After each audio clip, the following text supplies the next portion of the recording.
Welcome to the Women in STEM podcast, where we shine a light on the brilliant minds and inspiring journeys of women breaking barriers in science, technology, engineering, and mathematics. I am your host, Kelly Shungu, and in each episode, we'll dive deep into the stories of trailblazers who are reshaping the STEM landscapes. From groundbreaking research to innovative startups, from classroom revolutions to boardroom transformations, we're here to celebrate the achievements and challenges and aspirations of women in STEM. Get ready to be inspired, learn valuable insights, and join a community of change makers who are building a more diverse and inclusive future in STEM. Welcome to the Women in STEM podcast. Can you please introduce yourself and tell us a bit more about yourself? Absolutely. My name is Nichole Austion. I'm the Vice President of Public Affairs for the National Math and Science Initiative, and I'm located in the United States in Atlanta, Georgia. I have spent 20 years in business-to-business marketing, and the last 6 years I've been in the nonprofit, particularly the education space. I am a computer systems engineer, and I am a graduate of Howard University and the University of Texas at Austin. Wow, that's a great background introduction. And I'm just so curious about what made you want to pursue a career in STEM. That's a great question. So in high school, which was probably one of my favorite times during my K through 12 education, I had two really strong interests. And it's really ironic because those interests are really part of both of my roles here at the National Math and Science Initiative. One of my interests was in national government, and I was very, very strong in that area and really had two university opportunities to pursue public service degrees. And then my other one was engineering, and I was a part of a program at Purdue University during that time called the Top 5 Sophomore Program, where I got an opportunity to go to Purdue to interact with some of the engineering students and some of the research students that were at that university. So I had two really strong interests. And initially, I went towards public service. Went to Georgetown University for my first year of college, but very quickly pivoted to engineering and went to Howard University. Really enjoyed exploring the then new world of the internet and also computer systems engineering. And so I very quickly pivoted to that world, but I had both of those strengths in my background. That's really cool. And with regards to like your current role, can you tell us a bit more about it and about the organization? Absolutely. So in my current role, I run the government relations, oddly enough, government relations team, as well as the marketing team. And our organization is a STEM solution provider for STEM teachers. We provide evidence-based STEM professional development to teachers in the United States in grades 3 through 12. So we're all about STEM. So it fits really nicely both with my background as a woman in STEM and engineer. It also fits very well with my desire and my desire to work in the public space. So we do a lot with STEM education policy, teacher policy. We work with states to really talk to them about how they can improve those types of policies in their classrooms. Then on the other side is my marketing side, which I spent 20 years working in business to business marketing. And so it all blends together in this role as the Vice President of Public Affairs. That's really cool. And like, can you go into a bit more depth around some of the key initiatives? Yes. So one of the things that we do regularly is we work with states and districts to provide STEM professional development. And we've just come from one of our national content workshops in Fort Worth, Texas, where we trained over 500 teachers and leaders in how to build STEM culture in their classrooms, but also how to incorporate both content and pedagogy into their um, daily interactions with students.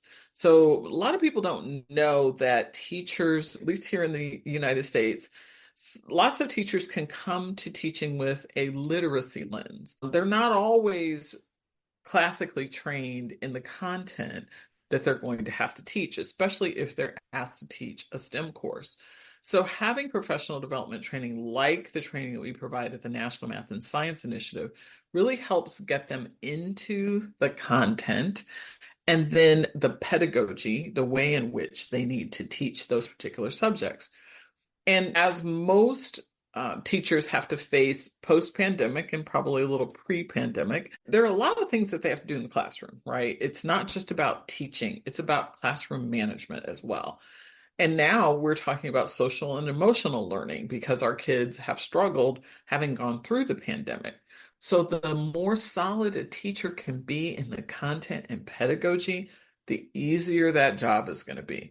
And that's really what we're all about. We want to make sure that we're teaching, letting teachers do the teaching that they need to do, giving them that confidence and the community that they need in order to be successful in the classroom. And one of the things that we really emphasized in our training in Fort Worth was the community aspect of it, making sure that the teachers had time to get to know one another in their classrooms. They're working on problems together. They actually try on the student hat and then they put the teacher hat back on so they can see kind of both sides of what their students are going to experience and what they're going to experience. But the community aspect is so important. Teaching can be incredibly isolating. And so we really want to make sure we're incorporating that into our training and also encouraging that with the teachers. You have a wide range of skills and like work experience, and I'm curious to know how has your engineering background influenced your approach to marketing and communications? So that is a great question. My engineering background was very critical in my transition from doing pure engineering into business to business technology marketing. I started off at IBM as a systems engineer right out of college. I was very quickly asked to help with a project to promote a new product for IBM, and that was working with the marketing team. And one of the things that I've really enjoyed about transitioning into marketing was not only the fact that I got to work with technology companies and really translate the features and functions of different technology products into benefits for business clients, but also marketing is a very data-driven discipline. And that's the thing that my team will tell you I delve into the most is the data. So I've really, really enjoyed taking some of the analytic skills, the critical thinking skills, the collaboration skills that I had to learn in my engineering education and putting them into my marketing roles. So it's really a lot of that data, really understanding why are we getting more hits on our website or how are our social media audiences engaging with our content? Why are we gaining more followers? What content is really driving more engagement? So it's all of those analytics that I truly enjoy within the marketing role, and that really comes from my background in engineering. Yes, data is extremely important, and data is currently showing that people are job hopping more than ever before, and that career pivots are becoming more prominent within society. Do you have any advice or recommendations for somebody who wants to consider having a career pivot into STEM? Oh, that is a really great question. I think that if you can definitely identify what your superpowers are, what your strengths are, definitely find yourself a mentor. Make sure you are looking at skills that are transferable into STEM. If you're in an industry where it's highly collaborative, take that skill set and apply it to your pivot to STEM. If you do a lot of critical thinking, make sure you're pointing that out in any sort of interview that you're doing in order to get into a STEM field. And today, the really cool thing I think today is that there's so many of us that interact on a daily basis with these little devices. And I'm holding up my phone for the podcast audience. But we do have, daily interactions with technology, whereas in the past, we haven't always had that. So you do have a little bit of an advantage in terms of being able to interact with technology, if that's the the part of STEM that you want to be in. And then there's always opportunities to learn. And once again, with the technology that we have today, there are so many platforms that you can explore different STEM careers, explore different STEM topics, oftentimes for free, so you can get a little bit of a taste. I would also encourage anyone to do any sort of shadowing. If you find a professional that's in a field that you're interested in, reach out. Ask if you can shadow that person. Ask if you can kind of understand a day in the life. So those are some of the things I would recommend if somebody wanted to pivot into a STEM field. Yeah, those are definitely some great tips. And yeah, definitely trying to test out the waters, try to see what you're kind of into, because there's just so much different career paths that are available in STEM. And oftentimes people seem to think that it's very narrow, but there's limitless possibilities. It's so true. And I have a story about my son who's now 15, but we had the same pediatrician for many, many years. And as her child got older and was approaching high school graduation in the US, she wanted to be more involved with her child. And so she pivoted from being a pediatrician, which is, if you want to add an extra, that is STEM. But she pivoted from being a pediatrician to going back into the classroom as a biology teacher. So never think that, if you want to get into a STEM field or if you want to pivot from one area of STEM to the next, that's out of reach for you. You can always make those pivots. And I love the fact that you pointed out that there's so many more people doing job hopping today. So I think there's so many more opportunities for people to be in STEM fields and also STEM adjacent fields. Right. And I know that you're an advocate for social justice as well, and that's something that's very important to you. Have you seen any changes in the industry with regards to better support for diversity, equality, and inclusion? And how best can an organization implement that if they're not quite sure how to yet? That is a great question. I have seen some changes, but I think we have a long way to go.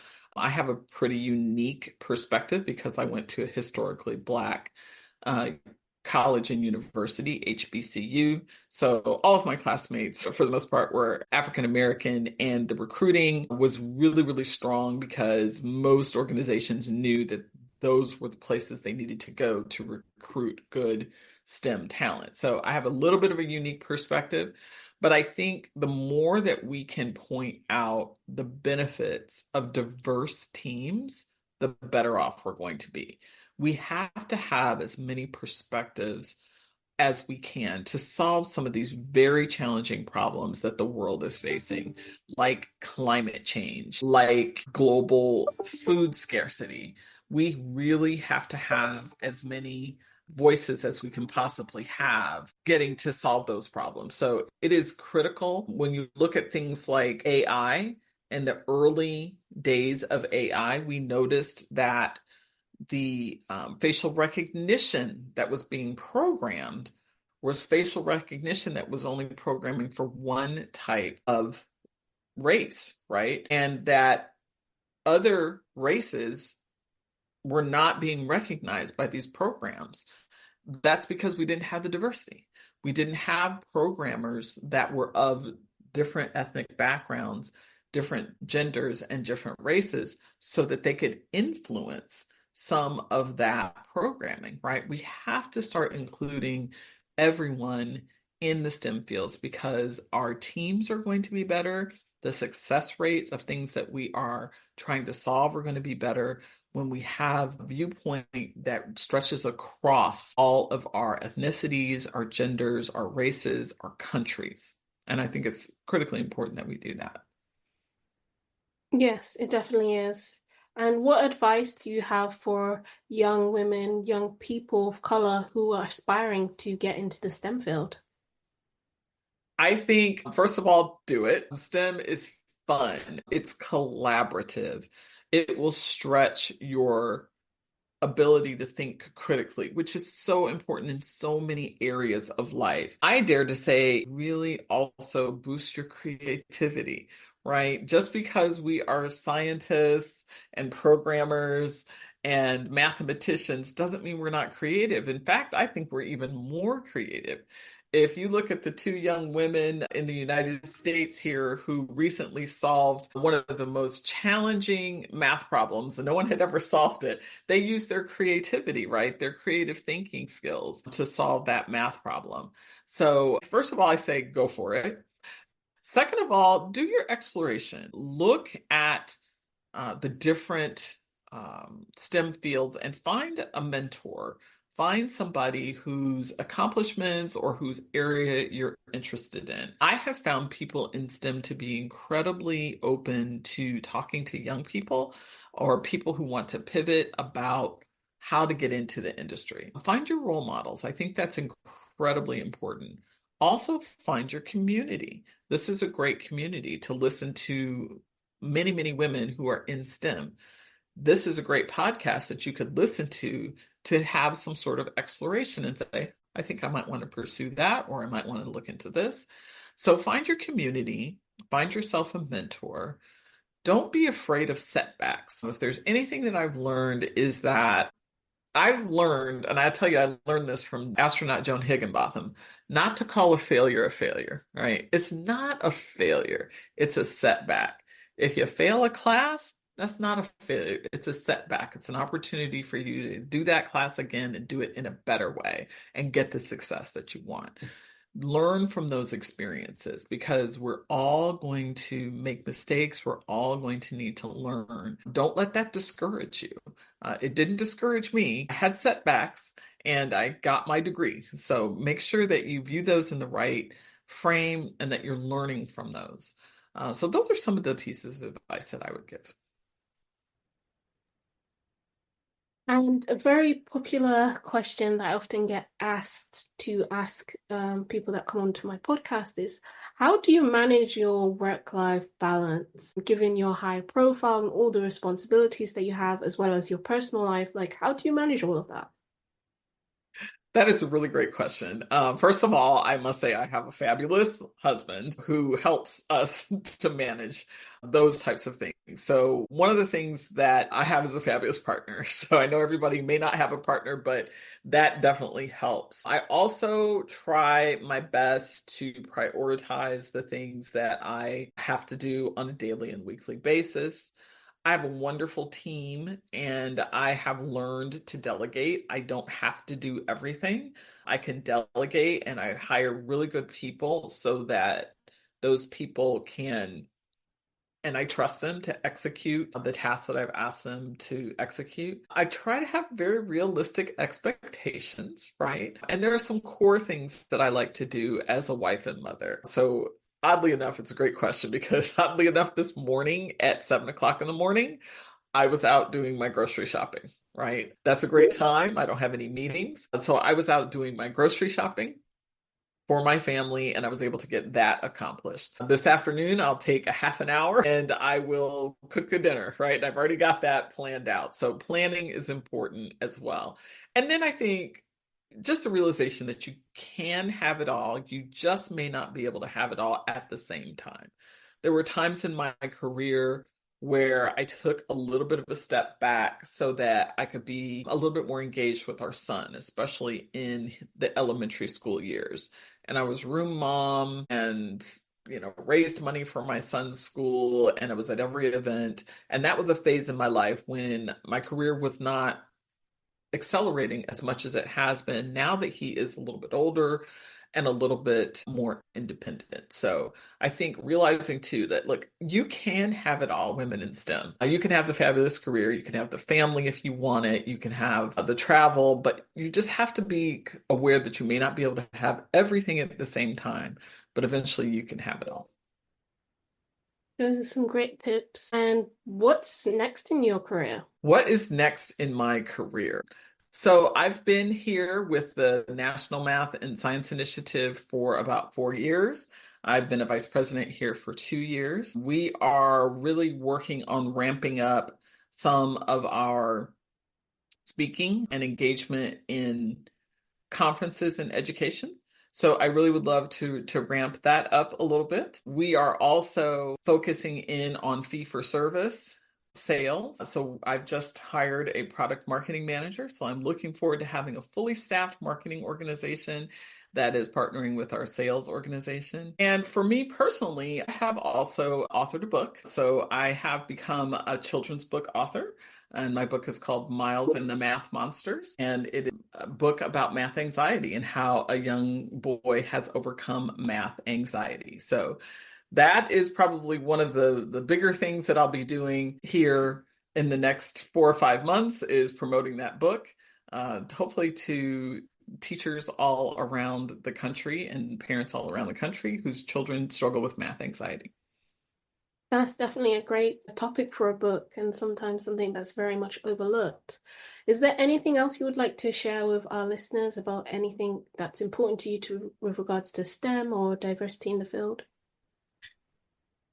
So yeah, I would just like to say that, if you are even have a small inkling that you want to pursue STEM, I really would encourage our audience to do that. We need women in STEM. We need more women in STEM. There are going to be purely STEM fields. There are going to be STEM adjacent fields.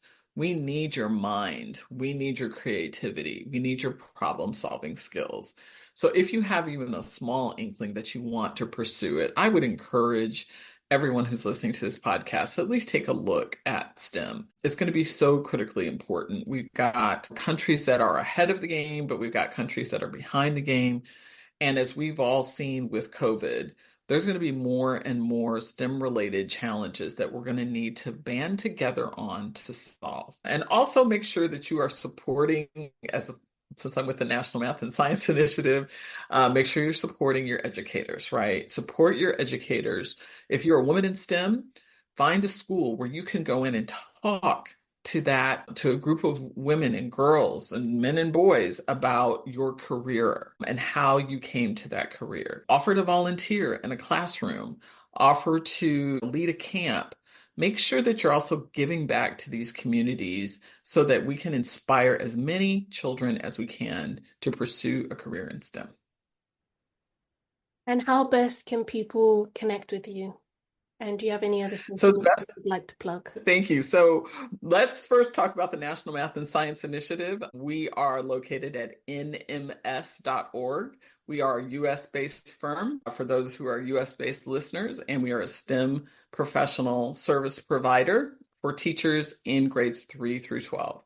If you want to contact me, it's naustion@nms.org. So that's how you can reach me at the National Math and Science Initiative.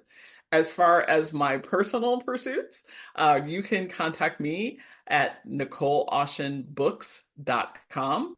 That's my first name, dot my last name, or my first name, my last name, .com. I'll say that again and you can edit that. NicholeAustionBooks.com. That is where you can find the book, Miles and the Math Monsters, and you can also contact me there. Great. It's been a pleasure having you on the podcast. Thank you. And that's a wrap for another fascinating episode of the Women in STEM podcast. We hope Nichole's journey from computer systems engineering to non-profit leadership has inspired you to pursue your passion and consider how your STEM skills can make a difference in unexpected ways. Remember, whether you're coding, teaching, or writing a children's book about the math monster, there's no limit on what you can achieve in STEM. If you enjoyed this episode, please make sure to share it with your friends, colleagues, and please don't forget to subscribe or follow this podcast on whatever platform you are listening from. You can also check out our social media on Instagram at womeninstem_podcast or on LinkedIn. Page is called Women in STEM Podcast. Until next time, keep innovating, stay curious, and never stop reaching for your stars.